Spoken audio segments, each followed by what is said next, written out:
Hello guys, and welcome to week 8. This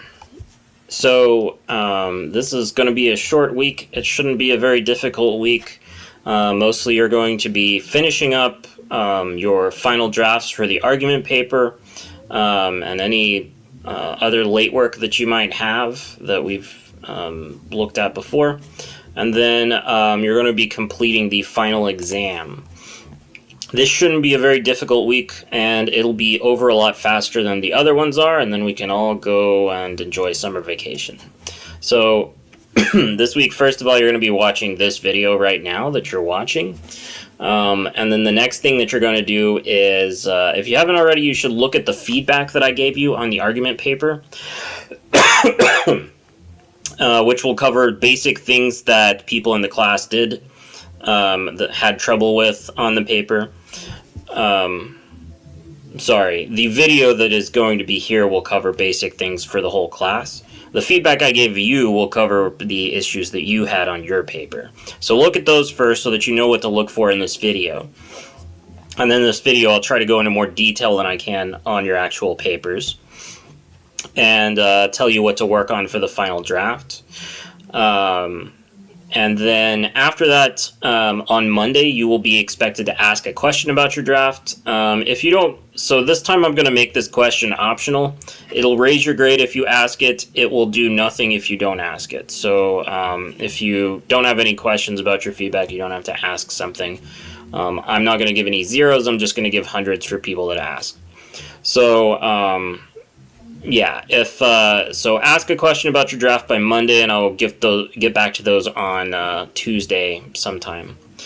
The final draft is due on Wednesday at midnight, so Wednesday, May 8th. The reason it's due so fast this time compared to all the other times is because I have to turn in grades Friday morning, and then I have to go to graduation. So if I need to have as much time as I can to make sure that I've got all of your final grades in. That's a hard due date. There's nothing I can do about it.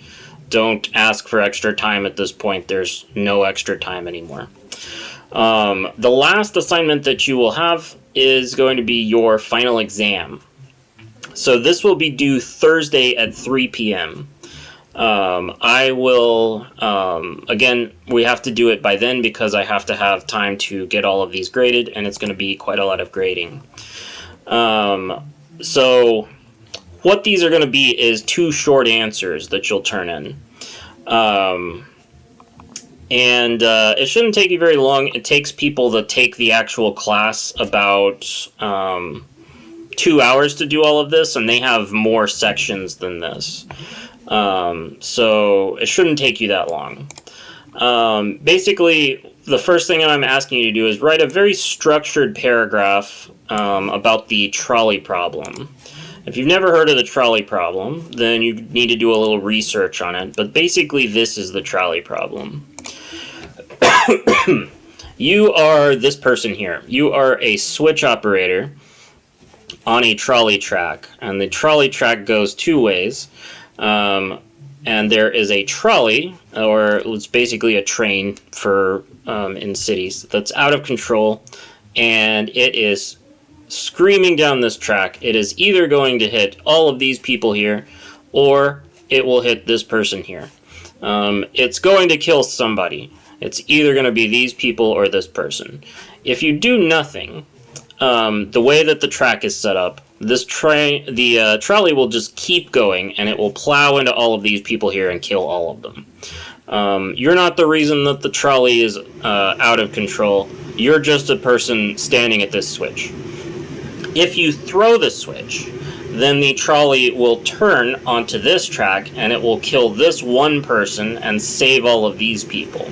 But the moral conundrum here, the reason that this is a philosophical question that people ask, is because if you switch the switch and it goes this way and kills this person, you are responsible for killing this person. Whereas if it screams down the track and kills all of these people and you do nothing, you didn't cause these people to die, you just didn't stop them from dying. So this is a problem that people talk about at Harvard, and they ask people for psychological reasons, which one of these two would you do? And there's some interesting answers. You're going to give us an answer, and there's no right answer for this. If you say you would do nothing and let it kill all of these people, that's fine. If you say that you would throw the switch and let it kill this person, that's also right. You just can't say that you would jump in front of the tracks or save everyone or something like that, because that's not an option. You either have to let all of these people die or you have to kill this person.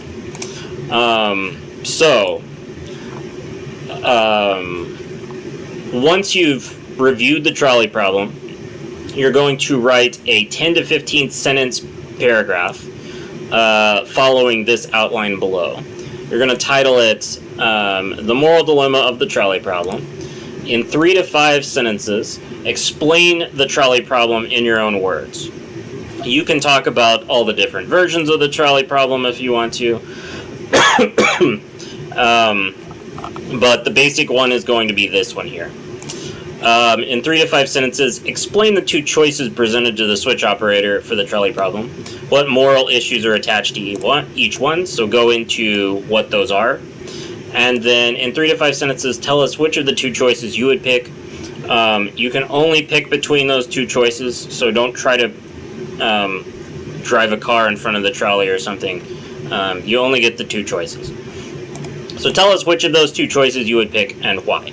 Why is one better than the other? So that's 10 to 15 sentences. That's your first writing prompt. The second one, for the second one, you're going to read this writing PDF here, this reading here, which is called My Father's Hands. It's a narrative that a guy writes about his father who was illiterate, and some of the struggles that he had and how things worked out for him. So read over this. It's very sad. I'm sorry about that. It's a real tearjerker, but read it, and then you are going to use it as a source in a standard body paragraph like we've written in class before. You're going to use this as your supporting evidence. You can use quotes, you can paraphrase parts of it, but you need to use this as a source to back up one of these two topics here. So you're going to pick one of these two and write about it. Either tell us how treatment of people with learning disabilities has changed since the time of the author's father, or talk about the way education is important in a person's life. The ways education is important in a person's life. Okay. So how education is important in a person's life. Pick one of those two topics to write about. And then create a standard body paragraph like we've done in class before, with a topic sentence, elaboration, a piece of evidence from this source, at least one, and explanation at the end. It needs to be at least 8 sentences long. It needs to include all of the same parts that we've done in class.